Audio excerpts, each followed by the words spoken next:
Yeah, that but was sexist too. Yeah, but this proves my point. Colorblind, this notion of colorblind is pure and simple bullshit. I agree. That's what it is. But It's not the issue is not whether you see color. There is nothing wrong with seeing color. It's how you respond to it. When you make judgments about it. Exactly. When my children are in the grocery store, and they're trying to point out to me, well, that guy over there, do I have to say to them, which one? The one with the bag? No, the black one or the white one? That's not the issue. So on the right, we're getting into this conversation about we don't see color. Hell yeah, you see color. That's not the issue. What they don't want is this. They don't want the burden of talking about how much racism has permeated through the American society and how much racism has shaped American history.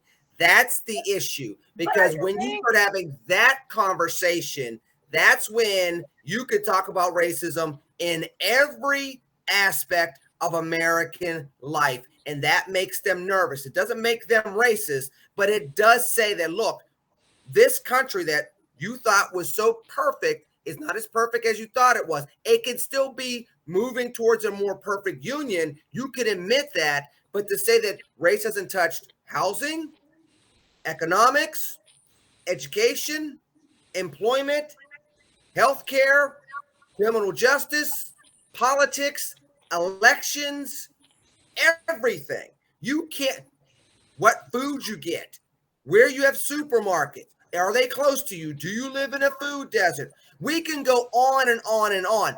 Whoa, hold on. I'll let you talk for a while. Give me a second.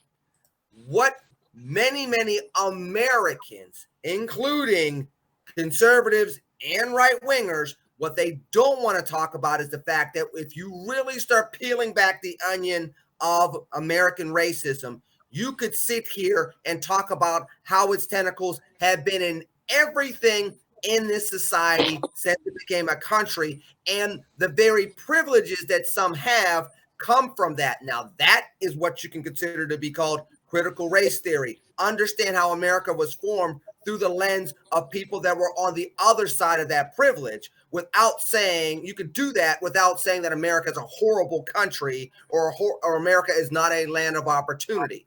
But people can't make that critical thought in their brain and move forward from there. They'd much rather you say, oh my God, why are we talking about race so much? Well, and that's where we get in trouble.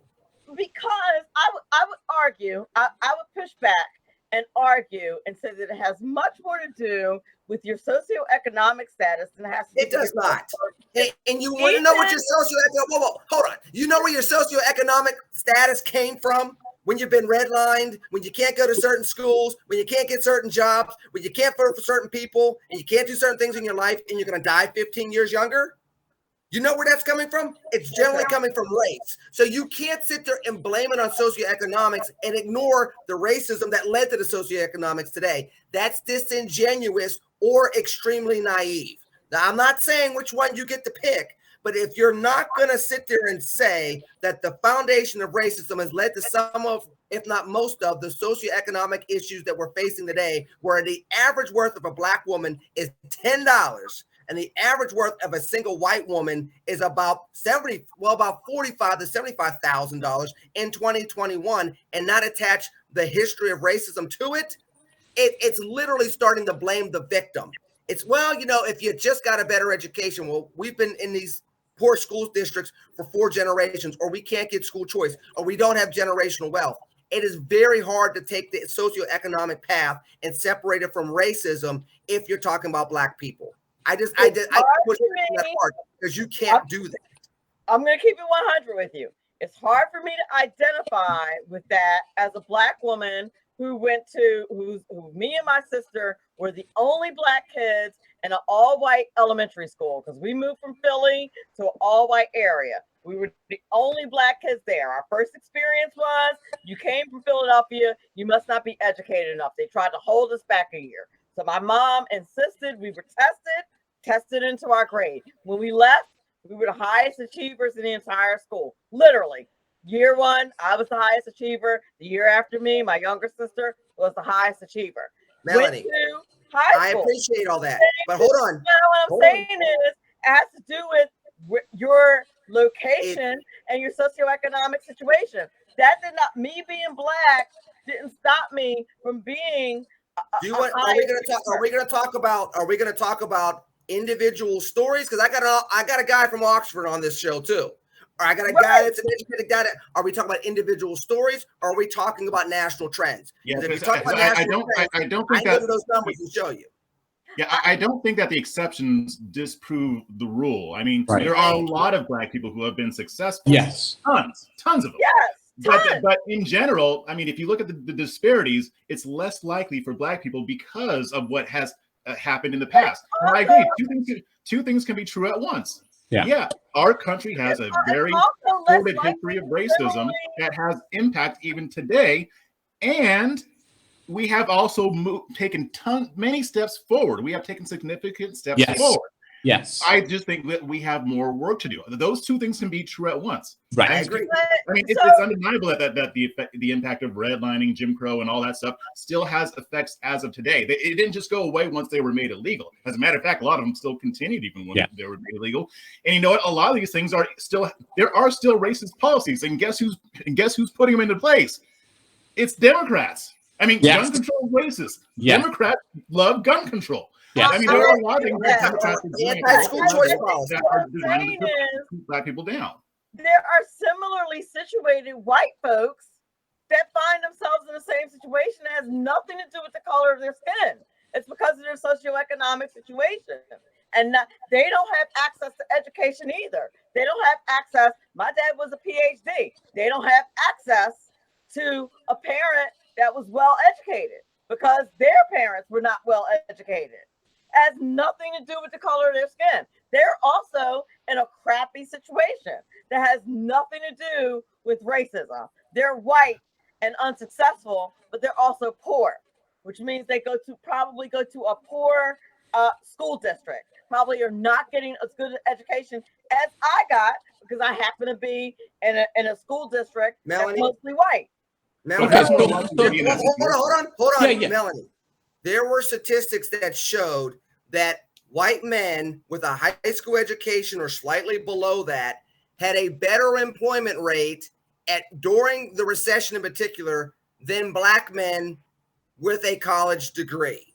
And if you go look at the employment numbers now, they rival each other. So I want you to think about this. A white male that has a high school education or slightly less has just as much of an opportunity as a black man with a college degree, but you're telling me that it's more about socioeconomic levels, and race is not having a major determining factor in that, and dare I say more so than socioeconomic levels based on the history of this country?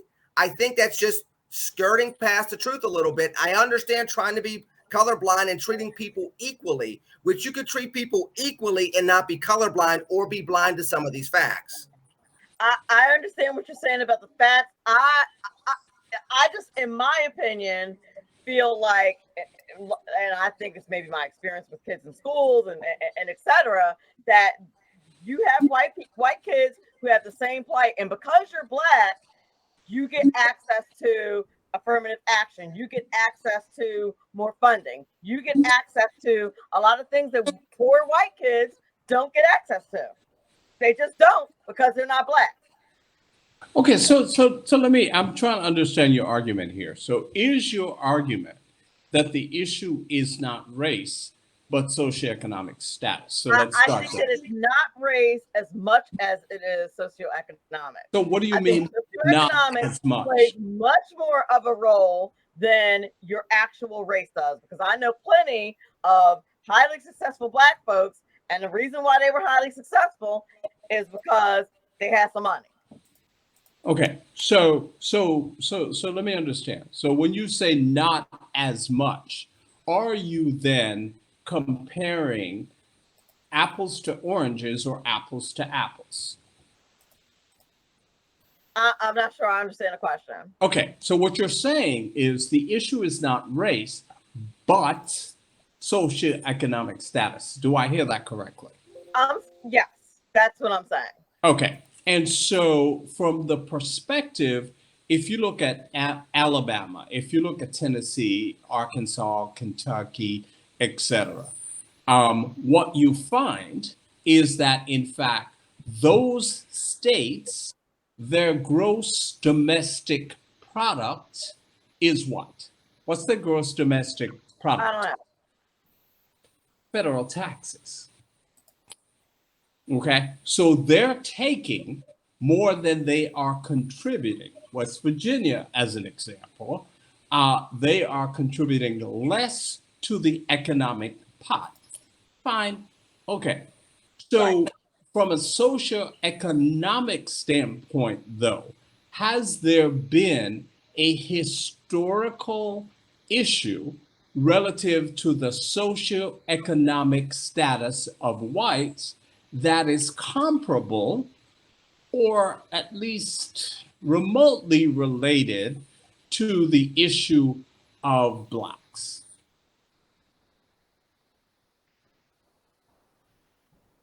That's hard for me. It's hard for me to say. Okay. That's hard for me to.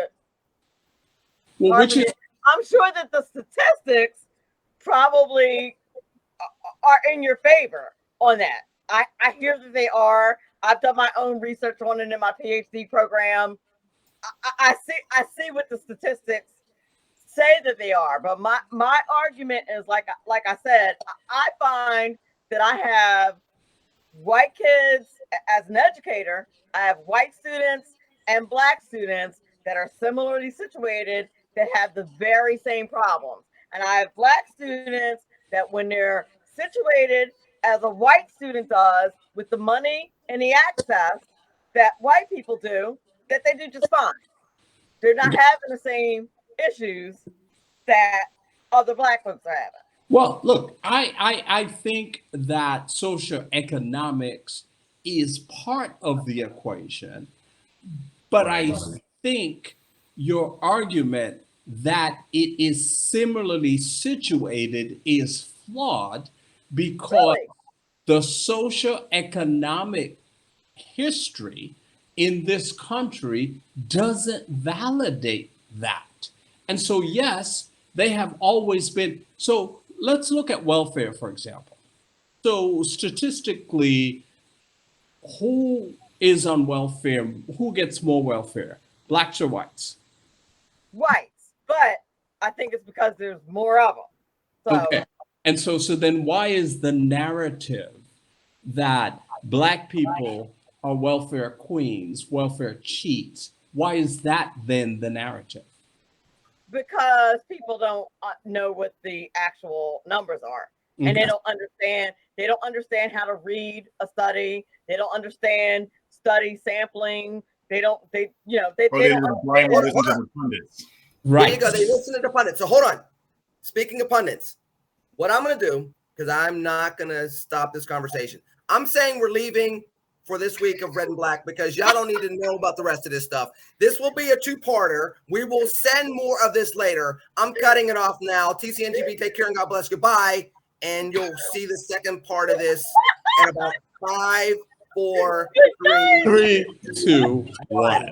Now, what were you saying? Keep going.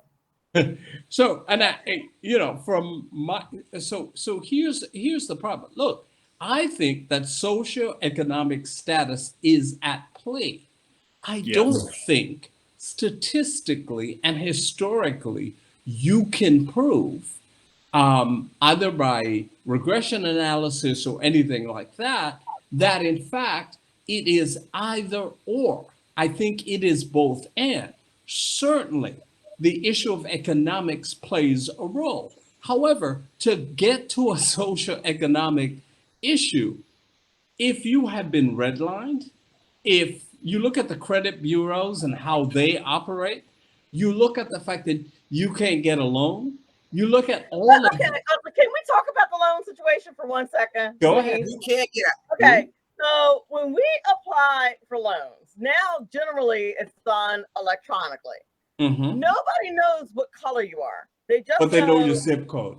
They know your They zip. know. Okay. So I live in an area that's only like 3% white. Mhm. So are you saying that when I apply for a loan, I have a better chance of getting a loan because they probably assume that I'm white? Yes. Yes. The Look at the statistics show studies. that.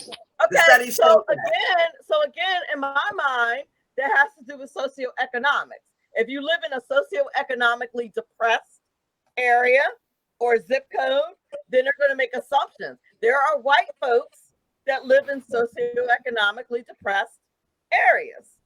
Just Okay. like I think the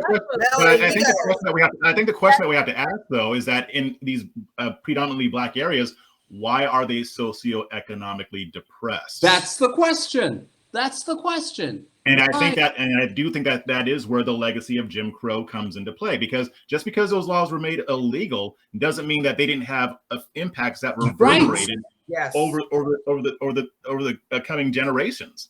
But you don't think that in this day and age, in 2021, where we have access to we're in the information age, and you literally have access to any information you want. When I wanted information when I was a child, I used to walk to the library, Uphill both ways in snowstorms, and read, because I had a father who read to me.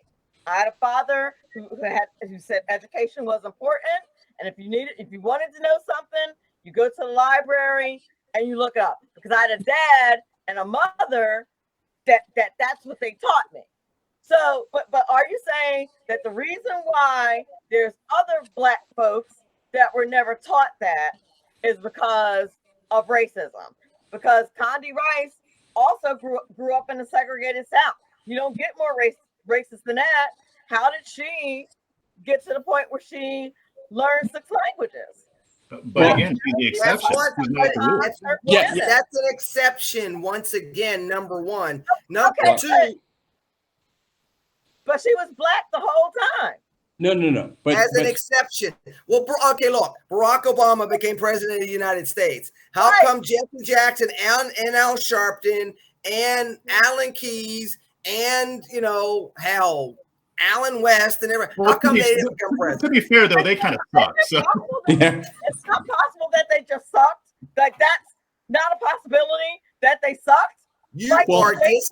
Melanie, but it sounds as though you are making an attempt to discount race as much as you possibly can when you know. Look, you were talking about the information age, the internet age, where everybody's walking around with a cell phone in their pocket, right? A police officer in South Carolina literally tried to plant the gun that he shot somebody in the back and killed somebody with, and said he tried to take my gun. I'm not suggesting. Whoa. We saw it on film, and he still didn't get convicted of state charges. I'm not suggesting that doesn't happen. I'm not suggesting that racism doesn't exist. But the point is, you're discounting the impact it's going to have on the socioeconomics. You're just trying to grab the socioeconomics disproportionately. I just gave you the example. Yeah, there are poor whites across the country. You need to help them too. I'm not saying leave them aside. I'm not saying don't look at them. I'm not saying don't help them. But if a poor white guy with barely a high school education has just as much of a chance to be fully employed as a Black man with a college degree who took on debt to get that college degree, there's something wrong systemically where, yes, race still matters. The studies that they did where they literally took the same resumes, put Shaniqua on the top of one, put Susie on the top of the other, and Susie not only gets phone calls and a phone screen, but gets asked to come in for the interview, and Shaniqua, with the same exact resume, can't even get a phone call back. You have a problem. Conversation. Don't get me started on that. No, they're not. Because we're talking about to get me a bunch of mean tweets. I'm trying to get you, mean tweets. I love you as a child of Because God. I have a fundamental issue with people naming their kids like super highly ethnic names. Oh Lord, here know we go. We Yeah, live but in the United States. Are you doing? Hold on. Are you doing? Failure. What are you doing? Melanie, Get the hyphens and the apostrophes and all that crap out of your kids' names if you want them to be successful. This is where we live. This is what we're dealing with. Let's deal in reality and not what should be and what's fair. If life was fair, I wouldn't be 5'2". I'd be 5'5" or 5'6". Life is not fair. Stop doing that. Melanie, do you say that to Italians? I would say that. I would say that to anybody who named their kid something that was hard to pronounce. I would say it to anyone. I don't care what ethnicity they are. I would say it to anyone. Name your just Asians do it. Give them a European name. Asians do it all the time. When they come to America, it ain't white, it ain't right. Do they go by their name that their mama named them? No, they don't. They give themselves a nice American name so they can a white name, not an American name, a white name. Whatever. But they do what they have to do to be successful. I'm just keeping it over. Is it over? Let me know when I come up for air, please. I will say though, Am I lying? But here's the thing with that: a guy named Guido is still going to be more likely to get higher than a guy named Jamal. I'm just saying. Yeah, true that. That's the point. You don't have to change it that much. Guido. Exactly the point. I was born in 1970. My parents gave me an African name. It's Melanie. It's very easy to pronounce. It looks good on a resume. And they set me up for success. It's still an African name. You don't have to set your kids up for failure by giving them a highly ethnic name with dashes and apostrophes and making them look ridiculous. But Melanie, this is what you're missing. This is what you're missing. As a right winger, this is what you're missing. What am I missing? If Shaniqua graduated from Harvard with a 4.0, top of her class, Harvard Law Review, should it matter that she has braids and her name is Shaniqua? I don't deal with what should matter. I deal with what reality is. And if it does, I desperately want purple hair, but I'm the vice chair of the Cape May County Republican Party, and I do media on national television. I'd love to have purple hair, but that does not go with what I'm trying to accomplish. Okay, so here's very pretty. Okay, so here's the hold on, let me I like to deal in a place called reality. Let me finish my point. You're talking about a club with a brand.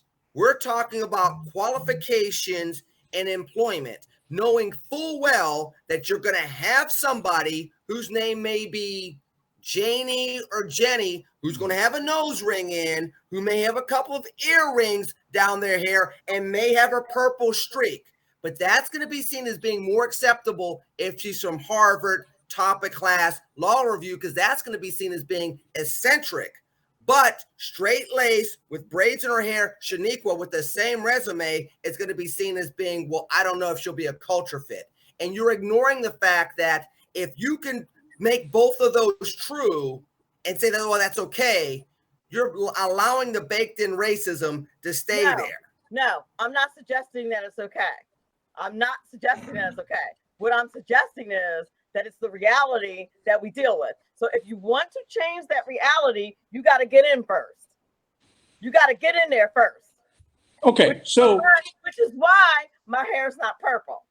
Okay. You got to get in there first in order to make a difference. And if you don't get in, you'll never be able to make a difference. So if you are walking around with a highly ethnic name that human resources can't pronounce, yeah, they're going to pass over your resume. That's a fact of life. It's not fair. It's not right, but that's the fact. That's the way life is. It's effed up. You know what it also is? I'll tell you what it also is. Effed up. It's also called white supremacy. Because Maybe that that's includes true, but Japanese Americans, that includes Chinese Americans, that includes maybe some Italian Americans, that may include some people from Eastern Europe. That's called white supremacy. And isn't that the problem that we're trying to eradicate to get to a point in time? You can't eradicate it from the outside. That's my point. You can't eradicate it from the outside. And we haven't eradicated it from the inside in over hundreds of years, so you may have to take a different approach. If you can't get in, then what difference does it make if you can't get in? Okay, so here's Shaniqua ain't getting in. That's reality. So here's the thing. So I have two highly qualified candidates to select as a law professor. Yes. One of which, her name is Sunithia. The other one of which, her name is Pamela. So Sunithia is top of her class at Harvard Law School, top of class, editor of the Harvard Law Review, impeccable credentials. So then we go to the other prospect. She has good grades. She hasn't published enough. And so we're trying to decide then who are the two candidates we're going to call in for the interview. Do we not call Sunithia in? You should listen. You should call Sunithia. Sure, you should. But what I'm saying is, as a Sunithia, the fact of the matter is you are less likely to get called, because I don't know how Sunithia's name is spelled, but I can guarantee you're not picking up Sunithia when you look at it. I teach in public school. I deal with a lot of names, and I can tell you that a lot of them are very hard to pronounce. Some of them are outright misspelled, according to the English language. So when you're looking at a Sunithia, like I said, I couldn't even begin to decide how to spell that. If it were me and she had like a more assimilated white supremacist, I guess you would say, middle name, I would put an initial and my middle name and my last name on the resume so that I could get the job. That's what I would do. I didn't call Like I said, I like to live in a place called reality. I didn't call the name being white supremacist. I said the application of why you would skip over names as a white as being if that's the approach you're taking, that's part of it. Hold on. And then I'm going to shut up for a second and let Dr. Menzel talk, you talk, Jeff talk. Yeah. I had to do this as a television producer where there were professors such as, Risa Kumanzawa, who became a friend of mine. Other producers would not call her because her last name was Kumanzawa. She's freaking brilliant. So I can stumble over her name once, deal with the embarrassment, learn from this person and be inclusive. Or I can say, I don't know how to say Kumanzawa. I don't want to mess that up on live TV. I'm going to go get Jane Smith, the same person that we always get. If you're not brave enough to stumble over Kumanzawa once or other ethnic names once to give people a chance to be fully integrated into the American society, you don't believe in American values, because the melting pot was supposed to be what America was all about. Right. And most people, most humans, like I said, I like to deal in a place called reality. Well, that was my reality. Hold on. You're shaking off my reality. I'm telling you something I did 10 years ago as reality. Because you wanted to be inclusive. Do that. I don't think that most people are interested in being inclusive. I'm just being honest.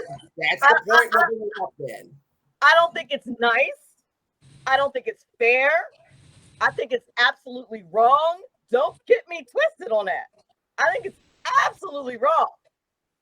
But I think that that's the reality that we live in. And like I said, I operate in the reality space. Okay, so I'm grabbing my tea. So I'm me and Kermit are gonna be over here sipping tea for a second. So y'all three go ahead. So in the Sunithia case, the search committee decided, because this is a real life case, In the Sunithia case, the search committee decided not to call Sunithia in for the interview.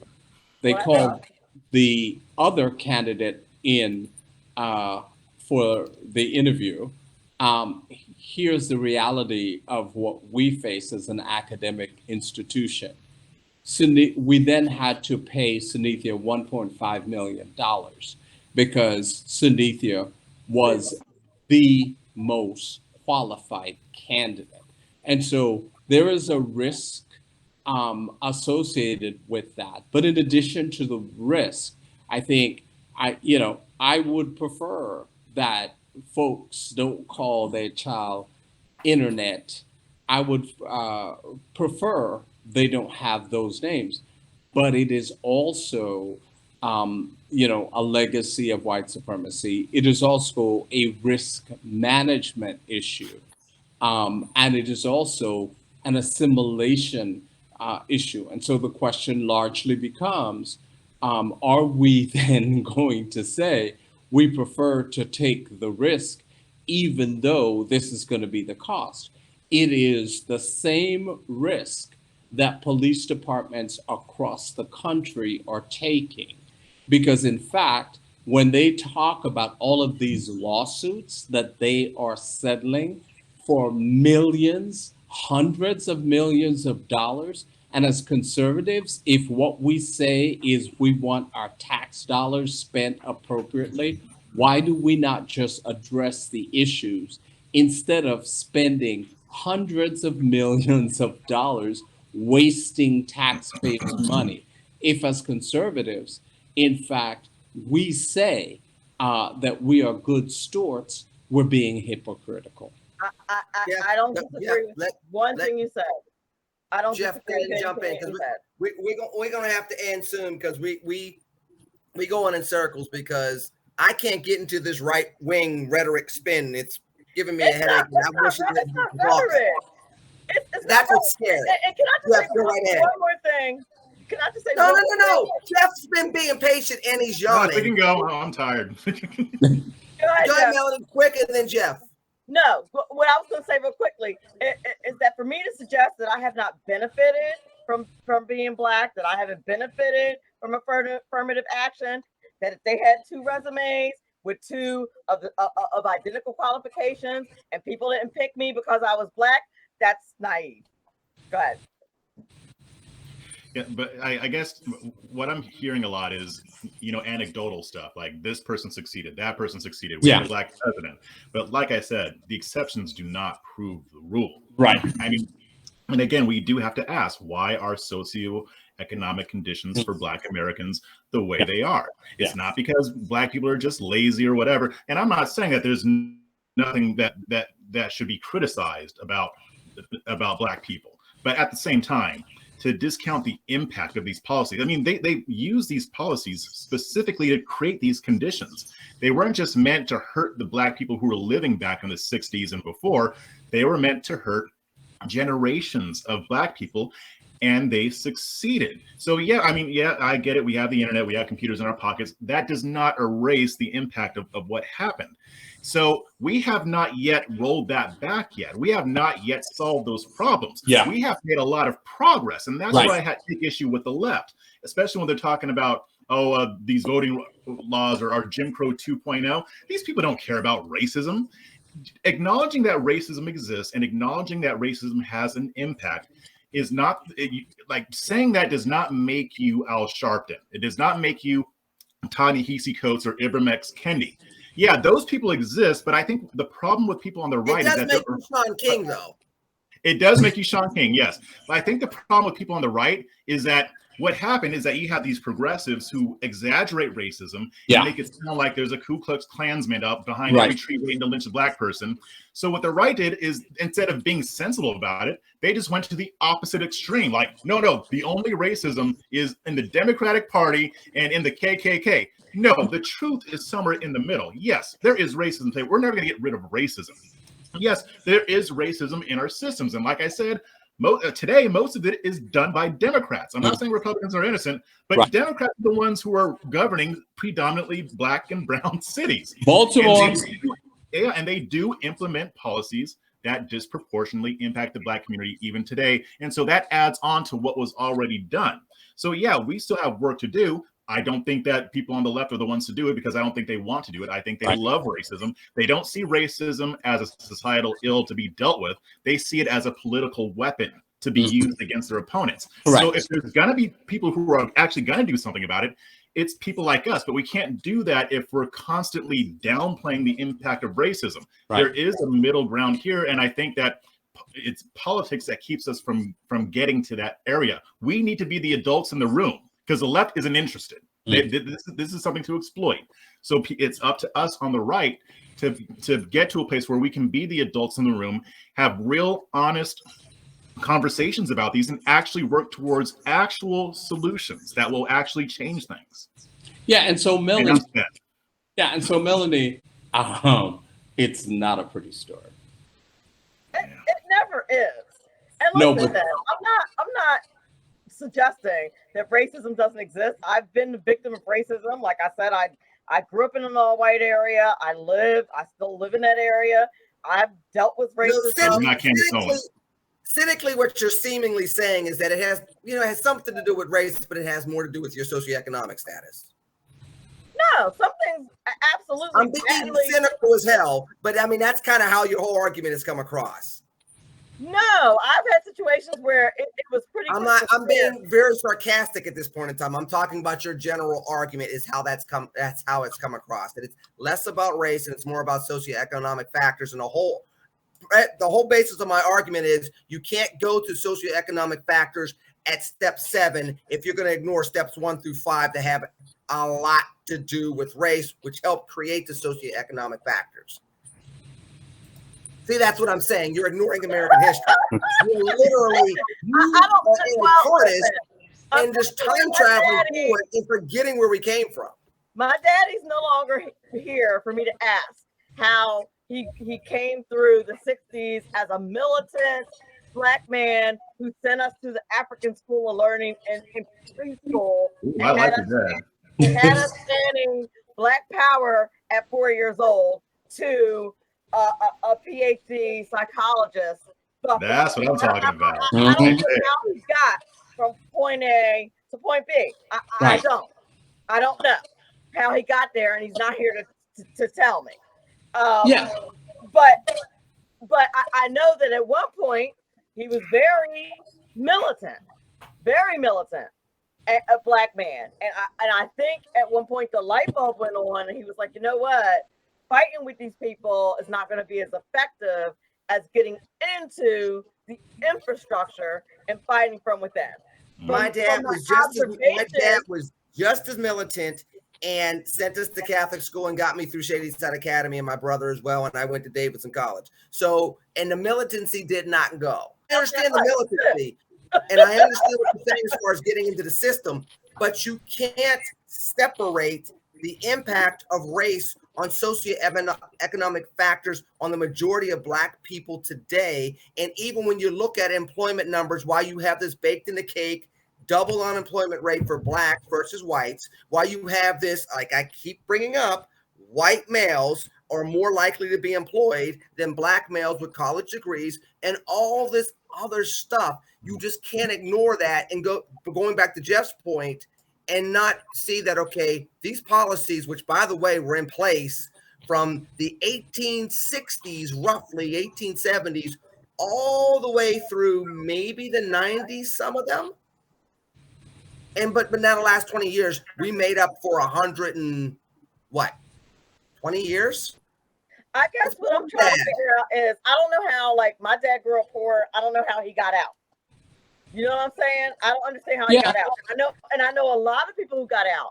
And when I was in undergrad, there were an awful lot of Black folks that were in school with me that didn't have to work because they were poor, and they got full financing or whatever because they were poor. They didn't have any skin in the game whatsoever. Because my parents had a little bit of money, I worked 2 jobs to get myself through undergrad. So in my mind, I'm observing them, and I'm like, you have every opportunity to graduate from college just like I did, only I had to work. and they didn't because they were poor.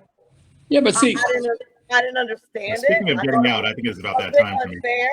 Like you get your meals and your books and your tuition paid for, and you don't have to work at all because you're poor. And because my parents had a little bit of money, I have to work 2 more two jobs. minutes, Jeff, then we're gonna go. Yeah, and we were both black. So to me, it had a lot to do with this. Well, just one more thing before Jeff leaves, and I'm about to get in bed too. But just one more thing, and so you're talking about the issue of socioeconomic status. So the opportunity was there. Yeah. What I'm saying. So at Cornell, I am up for promotion from associate professor to full professor. In the discussion, one of my colleagues says to me, your work is amazing, all of those kinds of things. I don't know why you focus on issues of race, etc. One does not mean to be unkind, which means she is about to be unkind. And she says, so one would consider that ghetto scholarship. And at that point, I said to her, well, that's very interesting. You're a feminist scholar, correct? She said, yeah. I said, well, one would consider that about bitches and hoes. And so let's proceed. So regardless of the socioeconomic status and regardless of the economics, the issue boiled down to race. And so I don't use race as an excuse. I actually use it as a weapon. So I do too. Listen, the reason why I'm back at the school that I'm back at, they asked me to come back when the spot opened up. They gave me tenure right off the bat. I'm the only black teacher in my entire school. Now, when teachers come back after getting ripped or whatever, they have to start the clock all over to get tenure. I got it right off the bat. Why do you think I got that?